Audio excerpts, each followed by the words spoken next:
बॉलीवुड हैं ये दास्तां भारतीय हिंदी सिनेमा के गुजरे 80 और 90 के दशक की एक ऐसी गायिका की जिसने अपनी मधुर आवाज के सुरों से पूरी दुनिया को अपना दीवाना बनाया।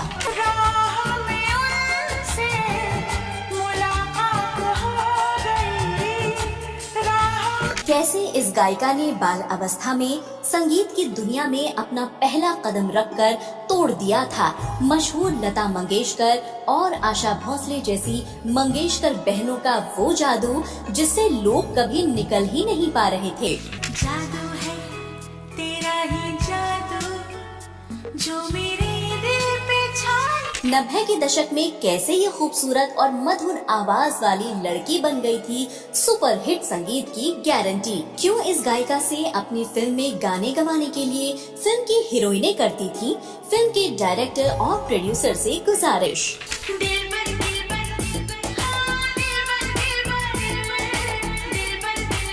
और कैसे आगे चलकर ये गायिका बन गई 90 के दशक की सभी सुपरहिट अभिनेत्रियों की आवाज जिसको आज तक पूरी दुनिया में सुना जाता है।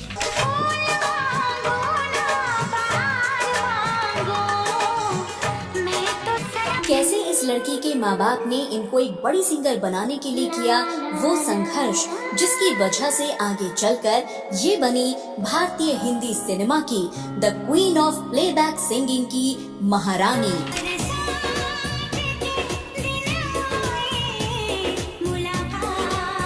कैसे इस गायिका ने गुस्से में स्टूडियो से भगा दिया था एक लड़के को और कैसे आगे चलकर भगाया गया वही लड़का बना भारतीय हिंदी सिनेमा का सबसे बड़ा सुपरस्टार। और क्या आप जानते हैं कि वो कौन सी फिल्म थी जिसके गाने न गाने के लिए इन्होंने उस वक्त कर दिया था इनकार और कैसे वही फिल्म का संगीत बन गया था अवार्ड विनिंग संगीत जिसके लिए आज तक अफसोस मानती है ये गायिका।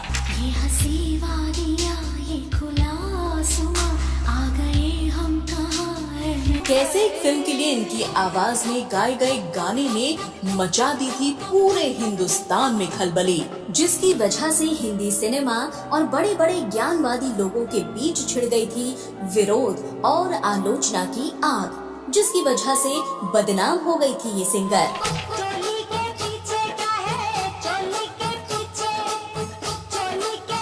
कैसे इस गायिका को रेलवे स्टेशन पर मिले एक लड़के से हो गया था प्यार और कैसे उसी लड़के से शादी करके 28 सालों बहुत दूर ये रही।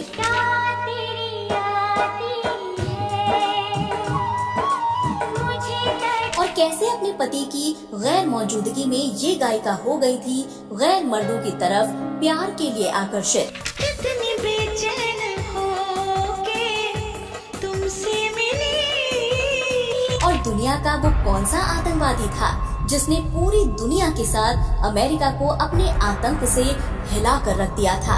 वो आतंकवादी निकला इस गायिका की मधुर आवाज का प्रेमी। राजा को रानी से प्यार हो गया पहली नजर में। और कैसे इस गायिका की जिंदगी में ऐसा क्या हुआ था कि इनको दूसरी एक मशहूर सिंगर को कहना पड़ा नीच गिरी हुई महिला। और क्या आप जानते हैं कि पूरी दुनिया में इस गायिका के हर रोज लगभग 4 करोड़ 20 लाख, जी हाँ 4 करोड़ 20 लाख गाने हर रोज सुने जाते हैं।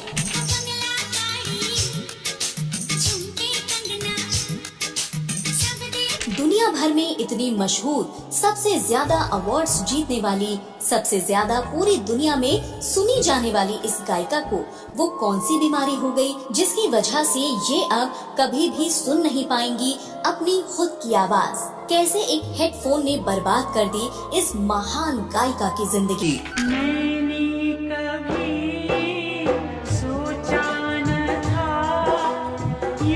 इतनी मधुर आवाज वाली इस महान गायिका ने क्यों हिंदी से दूरी बना ली, क्यों इस गायिका को काम मिलना बंद हो गया, बताएंगे और भी बहुत कुछ इस खूबसूरत सरल साधारण सी गायिका के बारे में। सभी राज को जानने के लिए जुड़े रहिए आप हमारे वीडियो के अंतिम सच तक।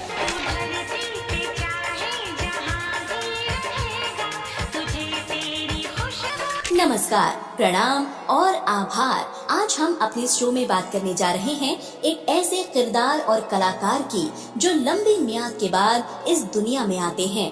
जिनको कुदरत ने वो आवाज का ऐसा करिश्मा देकर इस दुनिया में भेजा जो सभी के लिए बेमिसाल है। यकीनी तौर पर ये गायिका बेमिसाल मेलोडी क्वीन है, जिसने बॉलीवुड में अपनी बेदाग आवाज से 80, 90 और 2000 के दशक में अपनी दीवानगी को 7वें आसमान पर पहुंचा दिया था। ऐसे चुनिंदा फनकारों में नाम था इस शानदार और जबरदस्त गायिका का नाम, जिसे दुनिया ने जाना अलका याग्निक के नाम से।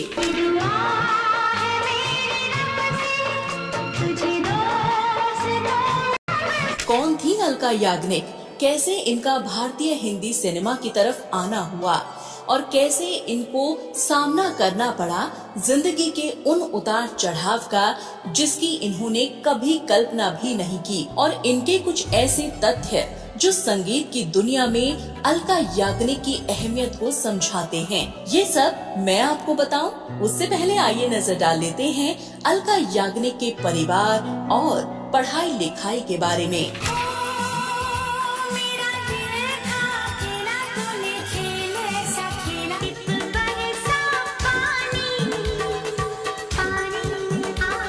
अलका याग्निक का जन्म 20 मार्च 1966 को कोलकाता में एक गुजराती साधारण परिवार में हुआ। इनके पिता का नाम धर्मेंद्र शंकर है, जो सरकारी मुलाजिम थे, और इनकी मां का नाम है शुभा, जो एक क्लासिकल सिंगर थी। अलका याग्निक ने अपनी स्कूलिंग कोलकाता के मॉडर्न हाई स्कूल से पूरी की थी। अलका याग्निक अपने घर में जब अपनी मां को संगीत का रियाज करते हुए देखती थी, तो वो भी अपनी माँ के साथ बैठकर संगीत का रियाज करने की कोशिश करती थी, और यहीं से अलका याग्निक के अंदर संगीत के प्रति रुचि और कला दोनों आकर्षित करने लगी।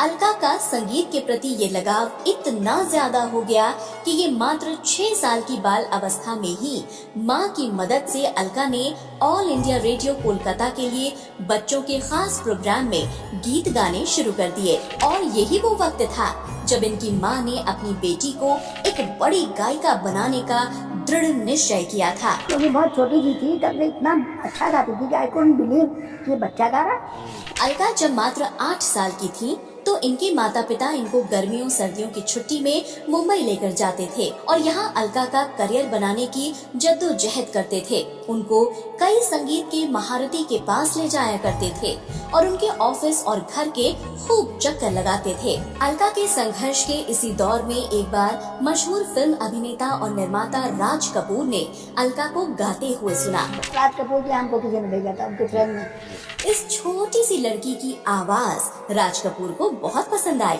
उन्होंने बिना देरी किए हुए इनको सीधे म्यूजिक डायरेक्टर लक्ष्मीकांत के पास भेज दिया। लक्ष्मीकांत जी ने अलका को सुना और अलका की माँ से कहा कि अलका की आवाज बहुत अच्छी है, लेकिन अभी इसकी उम्र बहुत छोटी है, तो इनसे अभी फिल्मों के गाने रिकॉर्ड कराना मुश्किल होगा।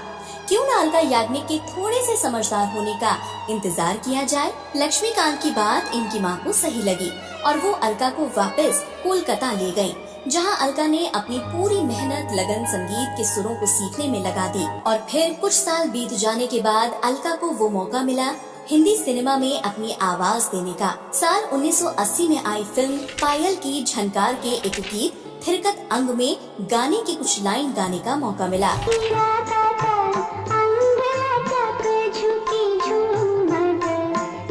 इस गीत में अलका याग्निक की आवाज बेहद कम थी, लेकिन उनके हुनर को संगीतकार भांप गए और अगले साल 1981 में ही अलका को अमिताभ बच्चन की सुपरहिट फिल्म लावारिस में उनको मेरे अंगने में तुम्हारा क्या काम है गाना गाने को मिला, जिसे अलका ने अपनी आवाज में गाया और नतीजतन ये फिल्म के साथ साथ ये गाना भी सुपर डुपर हिट हो गया था।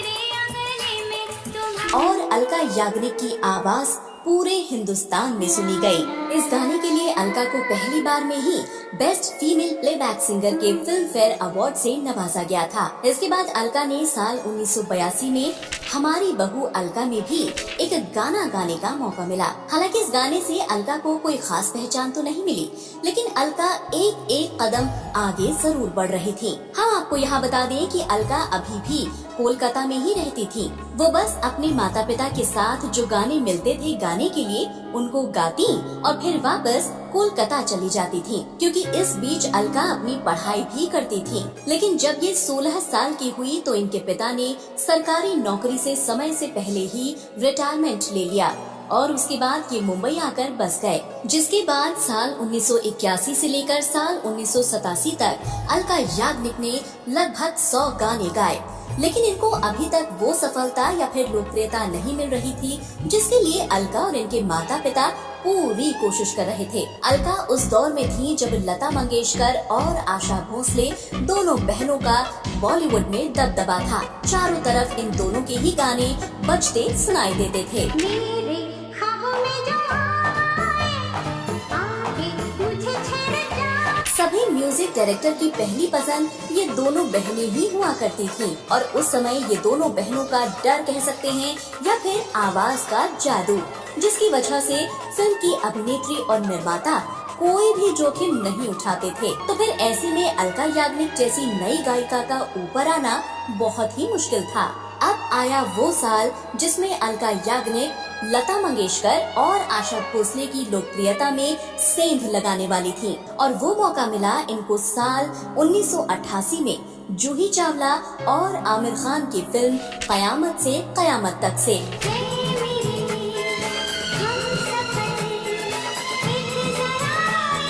इस फिल्म में अलका ने 2 गाने गाए और दोनों ही गानों ने रिकॉर्ड तोड़ सफलता हासिल की और इन्हीं दोनों गानों से अलका याग्निक को भी वो सफलता और लोकप्रियता मिली जिसके लिए इन्होंने इतने सालों तक संघर्ष किया था। और इन गानों की कामयाबी के साथ पहली बार अलका याग्निक का नाम भारतीय हिंदी सिनेमा में गूंज रहा था। अकेले हैं तो क्या हम हैं। इसी फिल्म से जुड़ा है वो किस्सा जो बहुत ही कम लोग जानते हैं। दरअसल इस फिल्म के गानों की रिकॉर्डिंग के लिए अलका स्टूडियो आई थी।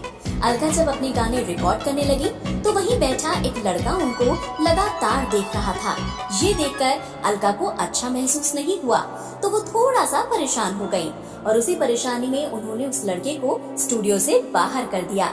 गाने की रिकॉर्डिंग खत्म होने के बाद फिल्म प्रोड्यूसर नासिर हुसैन जी अलका को फिल्म की स्टार कास्ट से मिलवाना शुरू करते हैं तो वो लड़का वहाँ पर भी था। पहचान कराने पर पता चला कि ये लड़का कोई और नहीं बल्कि फिल्म के हीरो आमिर खान ही थे। ऐ मेरे हमसफर एक जरा। सच पता चलने पर अलका को काफी अफसोस हुआ और उन्होंने हंसते हंसते आमिर को सॉरी बोलकर अपनी गलती मानी, जिसके बाद से आज तक आमिर और अलका दोस्त बने हुए हैं।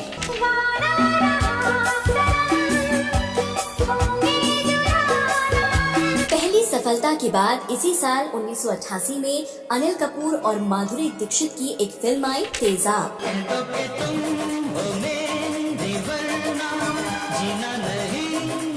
इस फिल्म ने जहां माधुरी दीक्षित अनिल कपूर के करियर को ऊंची छलांग दी बल्कि अलका याग्निक की जिंदगी को भी बदल कर रख दिया था। इस फिल्म में अलका ने एक गाना गाया जिसकी बदौलत अलका की पूरी जिंदगी ही बदल गई थी और इनको इस गाने के लिए अपना पहला फिल्म फेयर अवार्ड भी मिल गया था।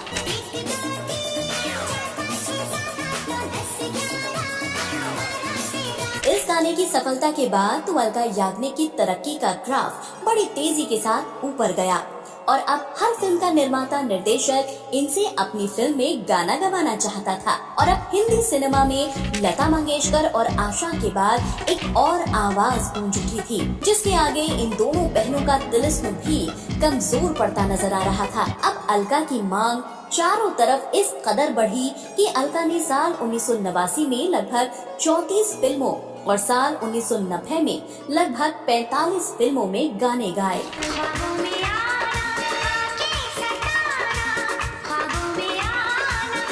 इसके बाद साल 1993 में आई सुभाष घई की फिल्म खलनायक और इस फिल्म में अलका ने ऐसा गाना गाया जिसकी वजह से अलका याग्निक को वो नाम और शोहरत मिली जिसके लिए इनको आज तक याद किया जाता है। दरअसल इस फिल्म को सफलता तो बेहिसाब मिली लेकिन अलका के द्वारा गाए गए गाने चोली के पीछे क्या है को लेकर समाज और हिंदी सिनेमा के बड़े बड़े लोगों में बहस छिड़ गई। कि इस तरह के आपत्तिजनक शब्दों के साथ इस गाने को समाज में क्यों परोसा गया। लोगों ने इस गाने को भारतीय संस्कृति के खिलाफ बताया और इसी सब के बीच अलका याग्निक को समाज का काफी विरोध और आलोचनाओं का सामना करना पड़ा और लोगों ने अलका याग्निक के इस गाने को लेकर सड़क पर खूब विरोध प्रदर्शन किया। लेकिन इन सब के बावजूद ये गाना हमेशा के लिए अमर हो गया।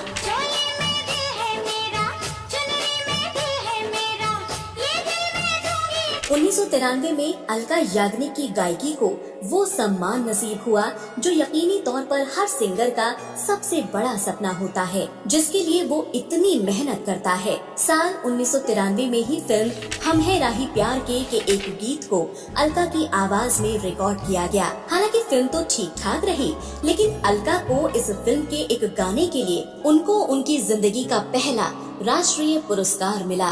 इस राष्ट्रीय पुरस्कार से अलका और उनकी मां को बहुत खुशी हुई, लेकिन दुख भी। दुख इसलिए क्योंकि ये सम्मान मिलने से पहले ही अलका के पिता का देहांत हो चुका था और उनके पिता ही थे जो पहले ही ये बोल गए थे कि अलका, तुमको इस गाने के लिए एक दिन जरूर राष्ट्रीय पुरस्कार मिलेगा। उनकी बात सच साबित हुई थी, लेकिन इस खुशी को देखने के लिए अब वो जिंदा नहीं रहे थे।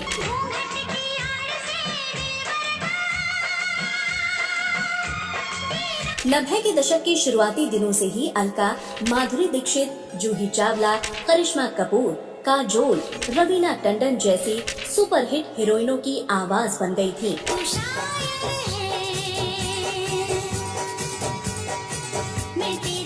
उस समय शायद ही ऐसी कोई फिल्म बनती थी जिसमें अलका याग्निक की आवाज में संगीत न हो, और यही वो वक्त था जब अलका याग्निक अपने करियर के सबसे ऊंचे पायदान पर थी, और यही वो समय था जब फिल्म की हीरोइन फिल्म के निर्माता निर्देशक से गुजारिश करती थी कि उनकी फिल्म के लिए सिर्फ अलका याग्निक से ही गाने गवाए जाएं, जिसको फिल्म के निर्माता बड़ी खुशी के साथ पूरा करते थे, क्योंकि वो भी जानते थे कि अलका अब फिल्म में सफल संगीत की गारंटी थी।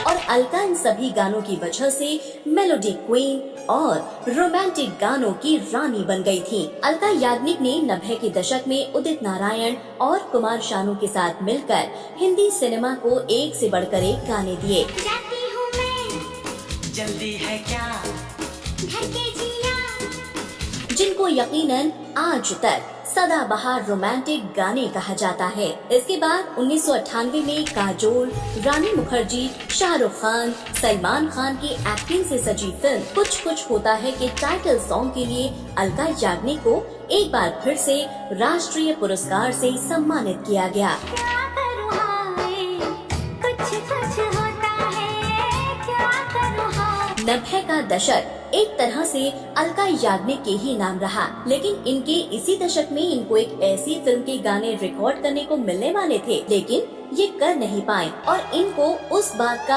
आज तक अफसोस है। दरअसल अलका याग्निक को एक अनजान नंबर से कॉल आया कि वो उनकी और कुमार शानू की आवाज में अपनी फिल्म के गाने सजाना चाहते हैं, लेकिन अलका को इस लड़के के बारे में कुछ भी नहीं पता था। लिहाजा अलका ने कुमार शानू से इस बारे में पूछा कि क्या आपके पास भी कोई ऐसा कॉल आया है, तो कुमार शानू ने कहा हाँ आया था, लेकिन मैंने मना कर दिया है। लेकिन इनको फोन करने वाला ये लड़का कोई और नहीं था, बल्कि वो थे AR रहमान। ये हंसी वादियाँ, ये खुला आसमां, आ गए हम कहाँ है मेरे, जो अपनी संगीत से सजी फिल्म रोजा के लिए इन दोनों से गाना गवाना चाहते थे, लेकिन कुछ समय बाद जब इस फिल्म के गाने अलका ने सुने तो उनको बहुत अफसोस हुआ। AR रहमान को उनके अच्छे संगीत के लिए इस फिल्म के लिए नेशनल अवार्ड से सम्मानित किया गया था। तो जा जाने मन, तू ही मेरा दिल, तुझ बिन। इसके बाद इन्होंने सुभाष घई की ड्रीम फिल्म ताल के लिए अपनी आवाज में गाने गाए, और इस फिल्म के एक गाने के लिए अलका को अपना तीसरा फिल्म फेयर अवार्ड भी मिला।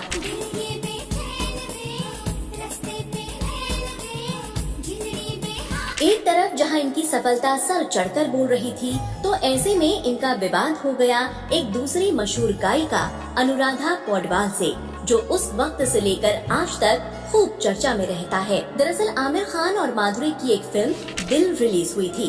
इस फिल्म में पहले अलका याग्निक की आवाज में 2 गाने रिकॉर्ड हुए, लेकिन किन्हीं वजह से उन दोनों गानों को बाद में अनुराधा पौडवाल से गवा लिया गया। इस बात का पता चलने पर अलका याग्निक ने इस फिल्म के म्यूजिक डायरेक्टर जोड़ी से इतनी नाराज हो गयी कि आनंद मिलन से उन्होंने दूरी बना ली और तकरीबन 2 साल इनके साथ कोई काम नहीं किया।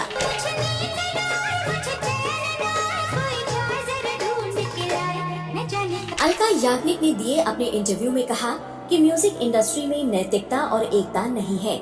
उन्होंने कहा कि जो गाने मेरी आवाज में रिकॉर्ड हो चुके थे उनको अनुराधा पौडवाल को दोबारा अपनी आवाज में डब नहीं करना चाहिए था। अनुराधा पौडवाल के इस कदम से लगता है कि वो कितनी नीचे गिर चुकी है कि दूसरे सिंगर के गानों को अपनी आवाज में डब कर रही हैं। उनको अपने इस काम के लिए शर्मिंदा होना चाहिए।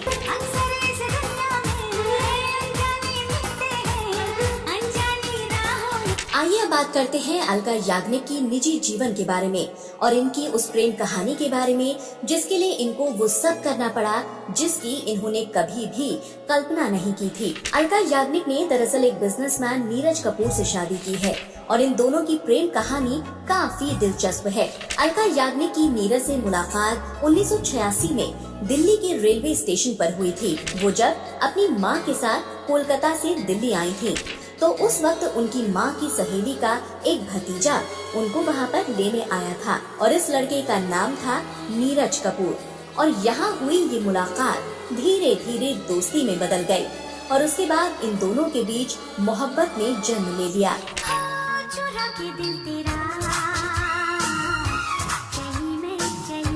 करीब 2 साल तक मोहब्बत का ये सिलसिला यूं ही चलता रहा, लेकिन कुछ समय बाद दोनों ने अपने अपने परिवार वालों को इस रिश्ते की जानकारी दी और शादी के बंधन में बंधने की बात कही।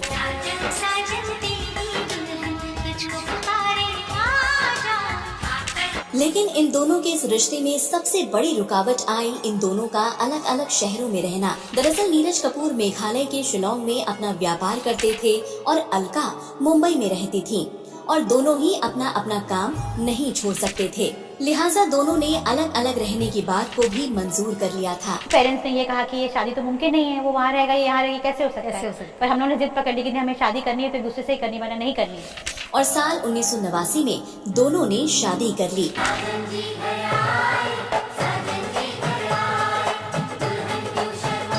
शादी के बाद नीरज कुछ समय के लिए मुंबई में आकर रहे और यहाँ अपना व्यापार शुरू किया, लेकिन व्यापार नहीं चला और इनको भारी नुकसान हो गया, जिसके बाद नीरज ने वापस शिलोंग लौटने का फैसला किया।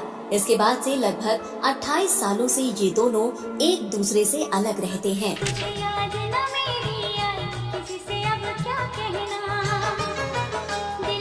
अलका याग्निक को पति से अलग रहना काफी खल रहा था। अलका हर मोड़ पर त्याग कर रही थी। शादी के बाद वो एक बेटी की जिम्मेदारी, घर की जिम्मेदारी, करियर सब कुछ अकेले ही निभा रही थी। पति पत्नी के बीच बनी ये दूरियां इनकी जिंदगी में तनाव और अकेलापन ले आई। हालात ये हो गए कि बीच में रिश्ते काफी खींचतान के बीच इन पति पत्नी का रिश्ता तलाक के दरवाजे तक जा पहुंचा। और इसी बीच अलका याग्निक का वो वक्त भी आ गया था जब वो पति की कमी के चलते दूसरे मर्दों की तरफ प्रेम के चलते आकर्षित होने लगी।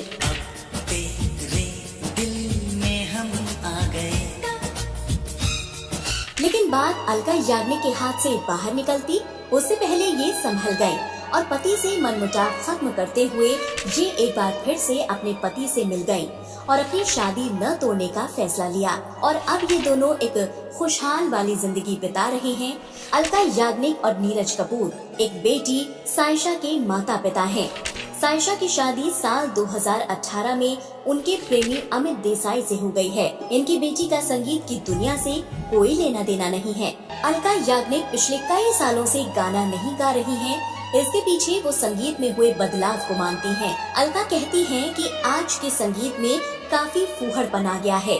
90 के दशक में जो संगीत का निर्माण हुआ था उस संगीत का आज के संगीत से कोई मेल नहीं है, जिसका नतीजा ये हुआ कि कुमार शानू, उदित नारायण, अलका याग्निक जैसे महान और प्रतिभाशाली गायकों को अब काम मिलना ही बंद हो गया है। दिल कहता है चल उनसे मिल। अलका याग्निक की आवाज आज भले ही हम लोगों को सुनाई नहीं देती है, लेकिन एक समय वो भी था जब इनकी आवाज का जादू पूरी दुनिया पर चला था।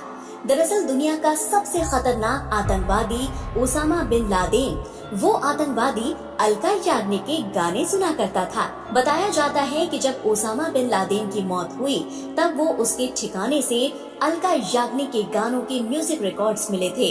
इस आधार पर अंदाजा लगाया गया कि Osama bin Laden Alka Yagnik का बड़ा फैन था। ऐसी दीवानगी देखी नहीं कहीं। तो ऐसी लोकप्रियता थी अलका याग्निक की, उनके संगीत की। अलका याग्निक ने लगभग हर भारतीय भाषा में अपनी आवाज दी है। अलका याग्निक ने 1000 हिंदी फिल्मों में लगभग 2600 गाने गाए हैं। अलका याग्निक लता मंगेशकर, आशा भोसले, मोहम्मद रफी, किशोर कुमार के बाद सबसे ज्यादा गाने वाली महिला गायक हैं। तो गली गली में फिरता है तो क्यों बनते बंजारा। अलका का नाम Guinness book of world record में भी दर्ज है। अलका पहली ऐसी भारतीय गायिका हैं जो लगातार 3 सालों तक टेलर स्विफ्ट, ड्रेक, बेयोंसे जैसे बड़े सिंगर्स को पीछे छोड़ते हुए साल 2020, 2021 और 2022 तक लगातार सबसे ज्यादा सुनी जाने वाली गायिका बनी। दिल होके जुदा तुझसे रह पाता नहीं है कोई भी। एक रिपोर्ट के मुताबिक और सर्वे के अनुसार साल 2002 में अलका के संगीत को लगभग 15.3 अरब बार सुना गया, यानी कि 4 करोड़ 20 लाख बार प्रतिदिन के हिसाब से सुना गया, जो कि अपने आप में दुनिया का सबसे बड़ा अवार्ड है। ओ ब्लडी हडी हडी ओ ब्लडा डा डा ओ ब्लडा। अलका याग्निक ने कई music video, live music shows, music album के साथ भक्ति संगीत के भी गाने गाए हैं। अच्युतं केशवं कृष्ण दामोदरं राम नारायण। भारतीय हिंदी सिनेमा में शायद ही ऐसा कोई कलाकार, निर्माता या फिर एक्टर रहा होगा जिसके साथ अलका याग्निक ने गाना नहीं गाया हो। अलका याग्निक नदीम श्रवण की जोड़ी के साथ मिलकर सबसे ज्यादा हिट और सुपरहिट गाने हिंदी सिनेमा को दिए। आपके प्यार में हम संवरने लगे देख। लेकिन दोस्तों इसी साल 2024 के जून महीने में अलका याग्निक ने एक सोशल मीडिया के पोस्ट के जरिए अपने फैंस को वो जानकारी दी जिसकी खबर से पूरी म्यूजिक इंडस्ट्री और दुनिया में खलबली मच गई। तो कुछ लोगों को अपने कानों पर यकीन नहीं हुआ कि अलका याग्निक के साथ ऐसा हुआ है। दरअसल अलका ने अपने पोस्ट में लिखा कि कुछ हफ्ते पहले एक फ्लाइट से वो उतरी तो उन्हें महसूस हुआ कि उन्हें कुछ भी सुनाई नहीं दे रहा था। इस घटना के कई दिनों बाद हिम्मत जुटाकर अपने दोस्तों और चाहने वालों को उन्होंने इस बारे में बताया कि मैं कहाँ गायब हूँ। उन्होंने बताया कि उनको अब सुनाई नहीं देता है। बॉलीवुड की मशहूर सिंगर अलका याग्निक इन दिनों एक दुर्लभ बीमारी से जूझ रही हैं, जिसमें उन्हें सुनाई देना बंद हो गया है। उनके ऊपर एक वायरल अटैक हुआ है जिसमें डॉक्टर ने मेरे अंदर एक rare sensory nerve hearing loss diagnose virus पाया है, जिसकी वजह से अलका को सुनाई देना बंद हो गया है और इसका इलाज किया जा रहा है। लेकिन अलका अपनी इस बीमारी से जीत पाएंगी या फिर नहीं, इसका अभी जवाब देना मुश्किल है।